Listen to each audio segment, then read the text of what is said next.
Bonjour, on va traiter dans cette vidéo le guidage en rotation par déroulement. On va expliquer les types des montages déroulement.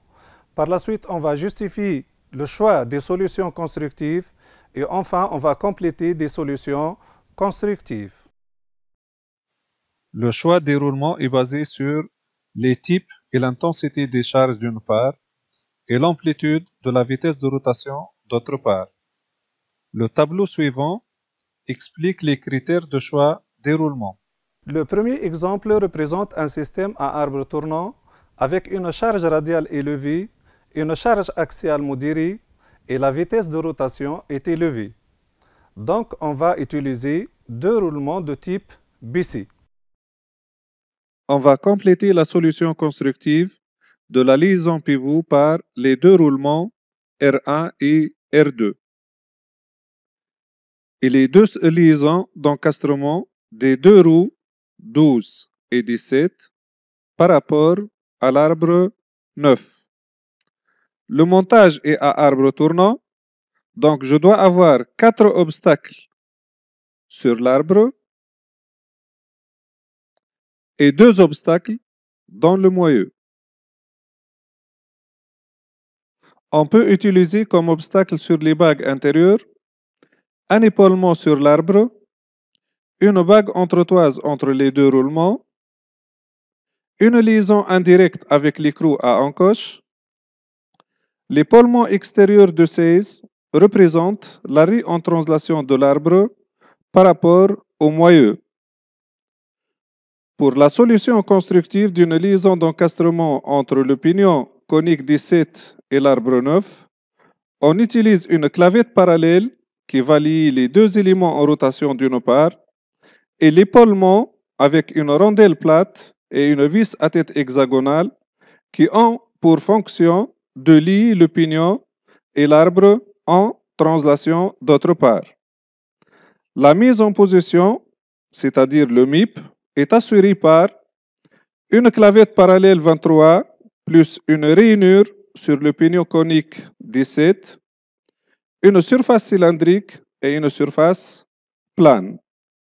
Le maintien en position, c'est-à-dire le MAP, est assuré par la même clavette parallèle avec une vis plus une rondelle plate. De même, pour la solution constructive du pignon 12 et l'arbre 9, sauf que le maintien est assuré par un écrou à encoche et une rondelle frein. Les bagues intérieures des roulements doivent être montées avec serrage. Pour cela, la tolérance du porté du roulement sur l'arbre est désignée par la lettre petit k5 ou bien petit k6. Par contre, les bagues extérieures sont montées avec jeu. Leurs portées sont tolérées par la lettre grand H7. Le deuxième exemple représente un système à arbre tournant, mais les charges axiales et radiales sont élevées. Par contre, la vitesse de rotation est modérée. Pour cela, on va choisir deux roulements de type BT. L'emplacement des obstacles doit dessiner la lettre X.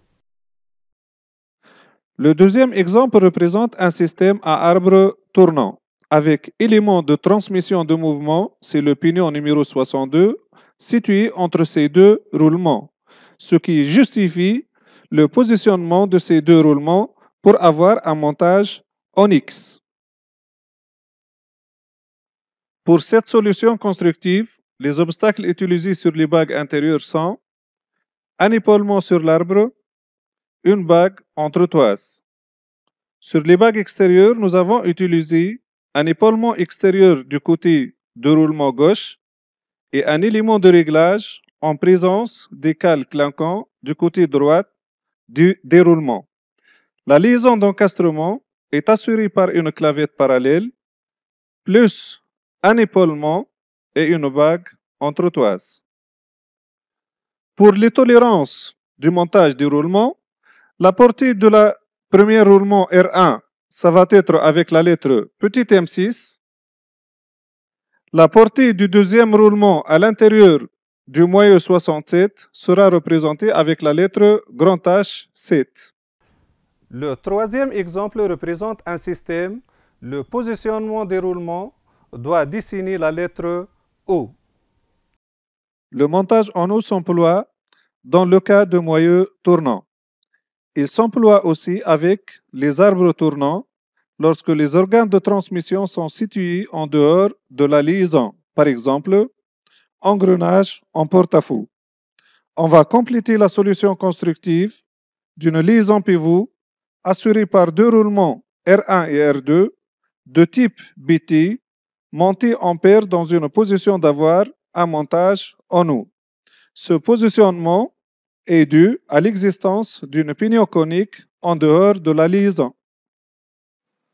Pour cela, on va utiliser un épaulement sur l'arbre, un écrou à encoche du côté gauche de R2, un épaulement dans le moyeu 16 entre les deux bagues extérieures des deux roulements R1 et R2. Le réglage de jeu est assuré par un écrou à encoche sur les bagues intérieures côté gauche du roulement R2. Dans ce cas particulier, la tolérance du portier de roulement R1 n'est pas la même que la tolérance du portier de roulement R2. La portée de R1 est tolérée par petit m6. Par contre, la portée de R2 est tolérée par la lettre petit h6 pour faire le réglage de jeu avec l'écrou. Les bagues extérieures sont montées glissantes dans le moyeu 16 qui doit être toléré avec la lettre grand H 7. On va parler maintenant de l'état de surface et les tolérances dimensionnelles et géométriques des portées de roulement. Donc, la rugosité arithmétique du portée du roulement notée par la lettre RA est égale à 0,8. Les deux tolérances géométriques de l'arbre 19 sont la perpendicularité et la concentricité. Enfin, on va reporter les tolérances dimensionnelles des portées des roulements. Du côté de R2, c'est petit h6 et du côté de R1, c'est petit m6. Merci pour votre attention.